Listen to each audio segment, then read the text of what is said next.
Welcome to our channel kitchen in the dark. இன்னைக்கு நம்ம என்ன பார்க்க போறோம்னா வெஜிடேரியனில் நான்வெஜ் டேஸ்ட்டில் சோயா சங்க்ஸ் சிக்கன் கிரேவி எப்படி செய்யலாம்னு பார்க்க போகிறோம்.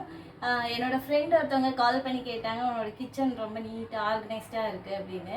நான் ஆர்கனைஸ்டாக வச்சுருந்தா தான் நம்ம டக்குன்னு இந்த பொருள் இங்கே இருக்குது அப்படின்னு சொல்லி எடுத்து சீக்கிரமாக வேலை பார்க்க முடியும். ஸோ அதனால் எப்போவுமே நான் ஆர்கனைஸ்டாக தான் வச்சுப்பேன் அப்படின்னு சொன்னேன்.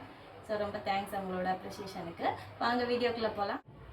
சோயா கிரேவி செய்கிறதுக்கு என்னெல்லாம் தேவைன்னு பார்க்குறதுக்கு முன்னாடி ஃபஸ்ட்டு நம்ம ஹாட் வாட்டர் வச்சுக்கலாம்.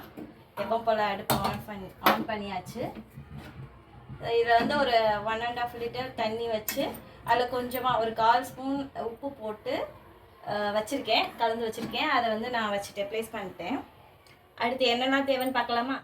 இப்போ நம்ம சோயா கிரேவி பண்ணுறதுக்கு என்னெல்லாம் தேவை அப்படின்னா, சோயா சங்க்ஸ் மீல் மேக்கர் சொல்லுவோம். அது வந்து பெரிய மீல் மேக்கர், அது வந்து ஒரு 50 கிராம் வாங்கி வச்சுருக்கேன். அதுக்கப்புறம் ஒரு 2 தக்காளி மீடியம் சைஸில் எடுத்து 1.25 தக்காளியை தின் ஸ்லைசஸாக நறுக்கிட்டு ஒரு 3/4 தக்காளியை 4 பீஸாக நறுக்கி வச்சுருக்கேன். அதுக்கப்புறம் இது ஒரு வெங்காயம், மீடியம் சைஸ் வெங்காயம், அது மேலே கருவேப்பிலை போட்டு வச்சுருக்கேன். அது மசாலா அரைக்கிறதுக்கு 1 ஸ்பூன் அளவுக்கு தேங்காய் துருவல், அதுக்கப்புறம் ஒரு 6-7 பட்டை வத்தல், அப்புறம் ஒரு 5-6 பல் வெங்காயம், கொஞ்சம் பூண்டு, இஞ்சி. அதுக்கப்புறமா நான் மிக்ஸி ஜாரில் என்ன போட்டிருக்கேன்னா, மிளகு 1/4 ஸ்பூன், சீரகம் 1/4 ஸ்பூன், சோம்பு ஒரு 1/2 ஸ்பூன், அவ்வளோதான். அது போட்டு வச்சுருக்கேன். அதில் தாளிக்கிறதுக்கு எண்ணெய், உப்பு, சோம்பு, அவ்வளோதான். எப்படி செய்யலான்னு பார்க்கலாமா?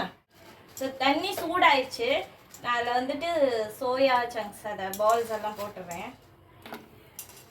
இது உங்களுக்கு ரெடிமேடாக கடையிலே கிடைக்கும், வாங்கிக்கோங்க. சோயா சங்க்ஸு இல்லை மீல் மேக்கர் அப்படி கேட்டிங்கன்னா கொடுப்பாங்க. ஒரு 10 ருபீஸ் தான் இருக்கும். இது நல்லா பாயில் ஆகணும். ஃபஸ்ட்டு நல்லா கொஞ்சம் நேரம் கொதிக்கணும் அந்த தண்ணியில். அது பாயில் ஆகட்டும். அதுக்குள்ளேயும் நம்ம கிரேவிக்கு தேவையான பேஸ்ட் அரைச்சிக்கலாம். ஸோ இதில் என்ன, மிக்ஸி ஜாரில் ஆல்ரெடி நம்ம மிளகு, சோம்பு, சீரகம் சேர்த்துட்டோம். அதனால் நம்ம வெங்காயத்தை போட்டுட்டேன். அடுத்து இஞ்சி, பூண்டு, காஞ்ச மிளகாய் அதெல்லாம் போட்டேன்.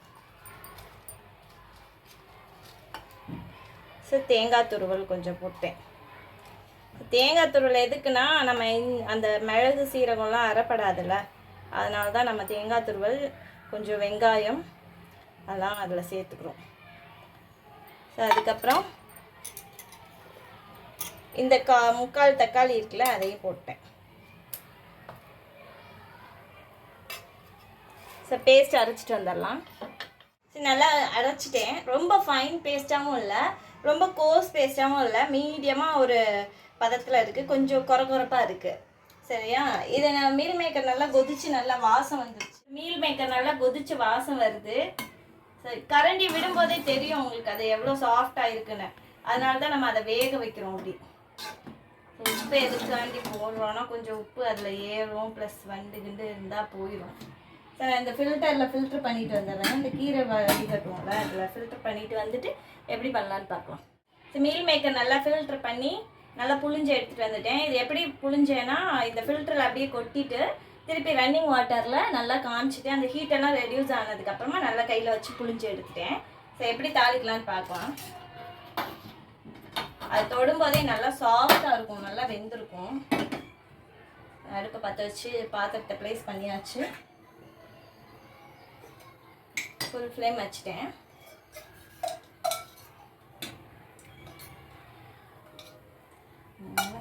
4, 5, 6, 7 ஸ்பூன் கிட்ட ஊற்றிட்டேன்.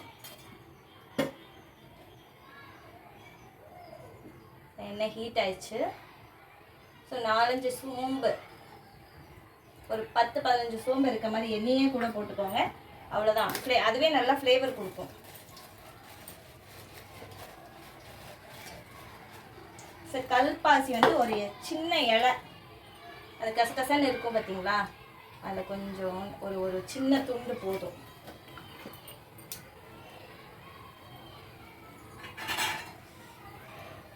நல்லா பொரிஞ்சிருச்சு. கருவேப்பிலையும் வெங்காயமும் போட்டேன்.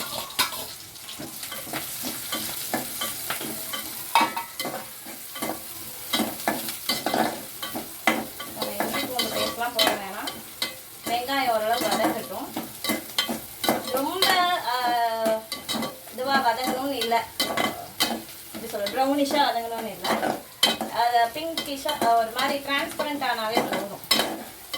ஜஸ்ட் ஒரு 2-3 கிண்டி கிண்டிட்டு நம்ம அந்த மீல் மேக்கர் வச்சுருக்கோம்ல அதை ஃபுல்லாத்தையும் போட்டுட்டேன்.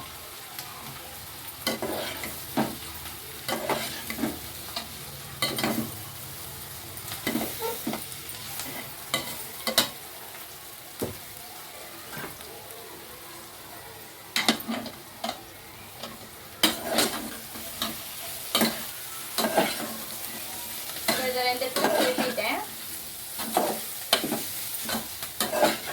இப்போ நான் என்ன பண்ண போறேன்னா தக்காளி தின் ஸ்லைஸாக நம்ம பிரியாணிக்கெலாம் நறுக்கும்ல அந்த மாதிரி நறுக்கிருக்கேன். ஒரு 1.25 தக்காளி இதையும் போட்டுட்டேன். இது என்ன கொஞ்சம் நிறையா இருந்தால் அடி பிடிக்காது, இல்லாட்டி மீல் மேக்கர் அடி பிடிக்கும்.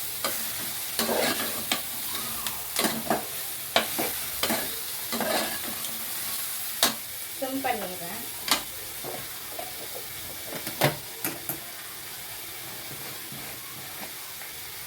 ஒரு பிஞ்ச் அளவுக்கு இந்த 2 விரல கட்டை விரலும் ஒரு ஆள் கட்டி விரலையும் ஒரு பிஞ்ச் அளவுக்கு இது போட்டிருக்கேன். மஞ்சத்தூள் போட்டிருக்கேன். கொஞ்சமாக சால்ட், ஒரு ஸ்பூன் அளவுக்கு சால்ட்.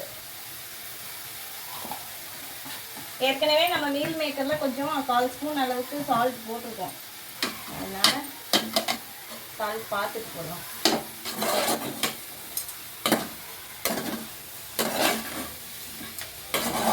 மிக்சியில் இருக்கிறது எல்லாமே நம்ம ராவாக தான் அரைச்சிருக்கோம், அதையும் இது கூட கொட்டிடலாம்.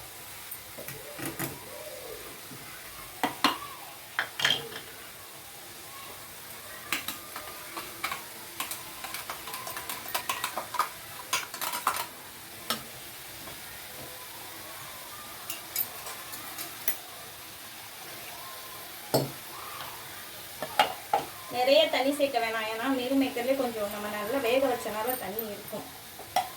ஒரு 1/2 டம்ளர் தண்ணி ஊற்றிருக்கேன்.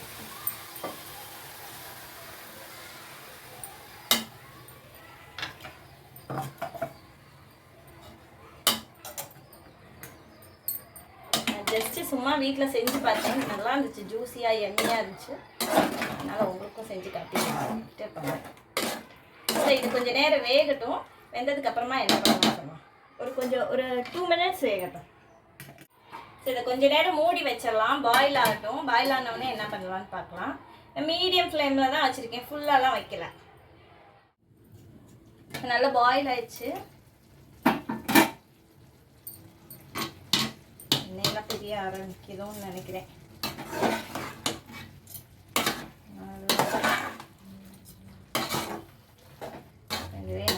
இது ரொம்ப செமி கிரேவியாகவும் இல்லாமல் ரொம்ப ட்ரையாகவும் இல்லாமல் ஒரு பதத்தில் இருக்கும்.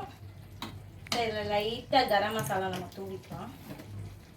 நான் பிஞ்ச் அளவுக்கு தான் எடுத்து தூவிக்கிறேன், ஏன்னா ஏற்கனவே காரம் போட்டிருக்கோம், நம்ம ஜஸ்ட்டு ஃப்ளேவருக்கு தான் 3 விரலில் பிடிச்சி தான் போட்டிருக்கேன். ஸோ 1.5 பிஞ்ச் அளவுக்கு போட்டிருக்கேன். சாப்பிடும்போது நல்லா சிக்கன் அப்படியே ஃப்ளேவர்ஃபுல்லாக இருந்துச்சு.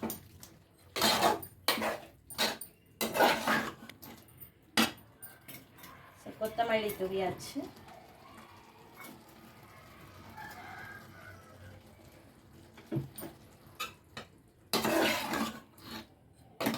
நான் அடுப்பு ஆஃப் பண்ணிட்டேன், கொத்தமல்லி போட்டு நல்லா கிளறிட்டேன்.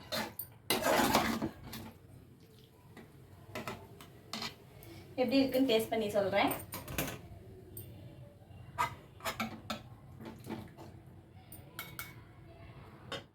எப்படி இருக்குன்னு டேஸ்ட் பண்ணி சொல்றேன். ரொம்ப ஹாட்டாக இருக்குது, நல்லா வேக வச்சிட்டனால நல்லா சாஃப்டாக இருக்குது, ஸ்பூன்லேயே வருது. பக்கத்தில் கொண்டு போகும்போதே நல்லா சிக்கன் ஃப்ளேவர் வருது.